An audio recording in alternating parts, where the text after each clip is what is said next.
Hai brosis, selamat datang di channel Rinades. Di video kali ini, Rinades akan menceritakan kisah nyata teror laut. Jadi kisah ini itu terjadi kepada ABK yang melakukan pelayaran laut untuk menangkap ikan di laut di luar Pulau Jawa. Tapi tunggu dulu, sebelum Rinades menceritakan kisah ini, buat brosis yang belum subscribe, klik tombol subscribe di bawah ini biar Rinades lebih semangat membuat konten menarik untuk brosis. Silahkan klik. Oke, kita mulai ceritanya. Jadi, ada seorang ABK yang bernama, kita sebut saja Fahri, melakukan pelayaran dan dia ini adalah ABK cabutan. Jadi bukan ABK tetap di kapal tersebut. Karena bosnya ini meminta untuk semua ABK-nya ini ikut mencari ikan di Laut Tenggara, maka Fahri pun setuju. Karena kata orang-orang dan nelayan yang lain, tidak ada yang berani ke Laut Tenggara. Karena di Laut Tenggara itu ada penghuni asli atau suku asli. Nah, Fahri ini penasaran banget. Emang apa sih suku asli itu? Kenapa nelayan gak ada yang berani ke sana? Masyarakat di situ pun gak ada yang ngebolehin untuk menangkap ikan di Laut Tenggara. Dan akhirnya berangkatlah mereka, kapalnya ini, untuk mencari ikan di Laut Tenggara. Sesampainya di sana, Fahri melihat dua ABK turun ke laut untuk menebar jaring biar bisa menangkap ikan. Kata ABK yang tadi turun ke laut, wah iya di sini ikannya banyak banget. Kok nelayan-nelayan yang lain nggak ngebolehin ya kita kesini? Gitu. Padahal di sini banyak banget ikan. Kemudian tiba-tiba setelah mereka naik ke atas, hujan datang. Hujannya itu tuh benar-benar deras banget. Sampai akhirnya mereka semua masuk ke dalam kamar mereka masing-masing karena kapal mereka itu tuh dihantam sama ombak yang benar-benar besar banget, dan tiba-tiba lampu mati total. Fahri ini sendirian nih di kamar, dia nggak tahu, nggak punya senter, nggak punya lampu emergensi, jadi dia bingung dia harus ngapain nih. Seketika dia coba untuk keluar dari kamar, karena tiba-tiba si kamarnya ini, pintu kamarnya ini tiba-tiba ngebuka sendiri gitu. Dan ada orang yang lewat dengan muka yang sangat pucat. Dia kira itu salah satu ABK di situ gitu. Makanya dia mencoba untuk positive thinking. Tapi dia melihat dari cahaya kayak petir gitu kan, suka ada cahayanya itu, kalau orang yang tadi lewat itu bukan orang biasa, karena dia nggak napakin kaki gitu. Terus kelihatan kayak orang yang mukanya itu tuh marah banget. Akhirnya dia coba untuk keluar dari kamarnya untuk ke kamar temennya, yaitu kita panggil aja Ilham, ke kamarnya Ilham. Nah, sesampainya dia mau ke kamarnya Ilham, jadi ngelewatin lorong-lorong gitu, dan dia itu ngelewatin satu kamar yang benar-benar kayak gelap banget, tapi dia sedikit ngelihat ada orang yang kayak ngeringkuk di bawah lantai sendirian sambil menangis. Dia bilang, jangan naik ke atas, bahaya. Si Fahri ini bingung dong, emang kenapa kok nggak boleh naik ke atas? Jangan naik ke atas. Tapi Fahri ini takut sendirian, jadi makanya dia akhirnya lari ke kamarnya Ilham. Dan sesampainya di kamarnya Ilham, langsung ditarik dong sama Ilham, karena Ilham ini punya lampu emergensi, jadi sedikit terang lah di kamarnya ini. Lalu ditutuplah pintunya.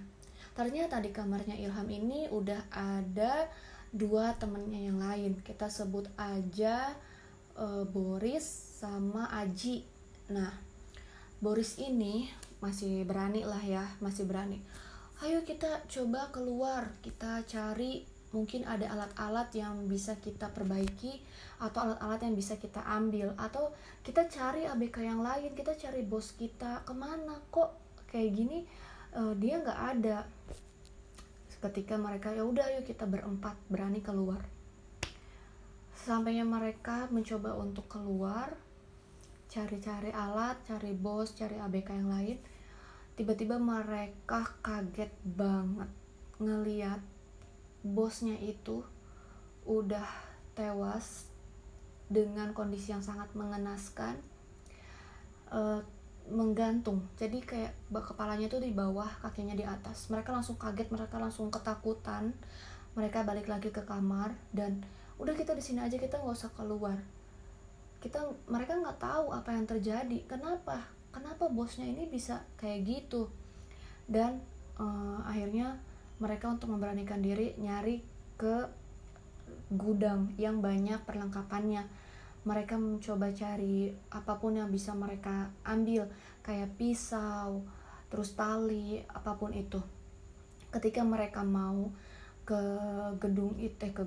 gudang itu, kok kayak ada yang nahan pintunya. Pas mereka buka, di situ tuh banyak blong. Apa ya blong tuh, kayak semacam apa sih ya, tabung gitu ya, tapi besar, pokoknya yang buat ikan itu yang warna biru. Nah itu tuh banyak banget di situ, tapi mereka nggak tahu itu tuh apa, ini apa gitu. Nah ketika Fahri nemuin buku catatan milik bosnya, dia buka-buka buku catatan bosnya dan ternyata ada note di situ tulis. Note-nya itu bilang, buang semua di Laut Tenggara. Buang semua di Laut Tenggara. Dan di situ ada peta yang udah disilang-silangin. Nah, jadi ketika Fahri lagi ngebacain itu, dia bilang ke teman-temannya, ini apa ya maksudnya? Nah, tiba-tiba ombak itu datang dan sampai mereka itu jatuh gitu kan, si kapalnya itu tuh kayak oleng gitu. Nah, salah satu tong, ya aku ingat tongnya itu jatuh dan kelihatan lah, itu tangan. Salah satu temennya itu bilang, itu tangan, tapi tangannya ini udah disemen gitu, pokoknya kayak. Ternyata tong itu yang ada di dalam gudang itu adalah mayat. Oh my god, aku benar-benar merinding banget. Dan ternyata mereka baru sadar bahwa bosnya ini punya misi yang sangat jelek. Mereka ini udah menganiaya orang-orang yang ada di dalam tong ini yang udah mati ini, udah disemen, udah pokoknya kayak luka-luka yang mengenaskan banget, dan untuk dibuang di laut-laut. Dan mereka tuh nggak tahu karena mereka semua ini adalah ABK cabutan. Nah, di dalam gudang itu ada ABK yang tetap gitu. Jadi si hantu-hantu ini pada marah ke ABK yang tetap di kapal itu dan juga bos yang di situ, karena mereka punya misi yang jahat. Mereka itu orang-orang jahat gitu. Dan akhirnya mereka berempat, si Fahri dan teman-temannya ini coba nyari sekoci untuk kabur dari kapal ini, karena mereka sadar kalau nggak akan selamat kalau mereka tetap ada di sini gitu.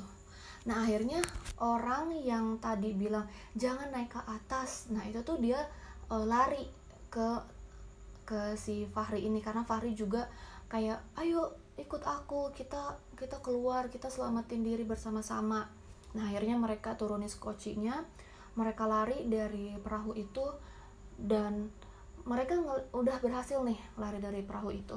Nanti aja saya ceritain kata orang yang tadi ngelarang si Fahri untuk naik ke atas, karena nggak mungkin dong mereka ceritain di situ.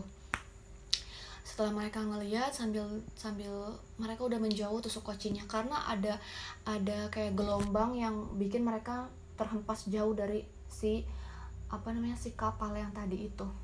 Dan mereka ngeliat bahwa kapal itu kayak kapal yang udah karam, udah rusak. Itu tuh dipenuhi sama makhluk-makhluk yang marah tadi. Dan tiba-tiba kayak hujannya tuh udah berhenti aja gitu. gelombangnya udah tenang, udah nggak hujan, dan akhirnya mereka kayak nyalain mercusuar gitu, nyalain apa ya namanya yang pokoknya untuk SOS gitulah, biar lampu nyala. Itu kan karena malam ya, dan ternyata ada yang nolongin lah dari perusahaan besar gitu, perahu perusahaan besar yang nyari mereka. Akhirnya mereka selamat, mereka ditanyain kenapa, akhirnya mereka jelasin, tapi Fahri dan teman-teman ini gak ngejelasin tentang si bosnya, dan mereka menemukan mayat-mayat itu karena mereka takut mereka juga ikutan kena masalah. Nah, jadi itulah ceritanya Brosis. Menurut Brosis gimana? Ketika orang punya niat yang jelek, punya niat yang gak baik, itu pasti akan mendapatkan balasannya gitu. Cuma kayak masih penasaran aja gitu, kok bosnya ini bisa mati secara mengenaskan, dan ABK-ABK yang tetapnya itu juga ikutan mati secara mengenaskan di kapal tersebut. Oke Brosis, jadi ceritanya sampai di sini aja. Buat Brosis yang suka sama video Rina, jangan lupa untuk klik like dan share video ini teman-teman Brosis. Sampai jumpa lagi. Dadah.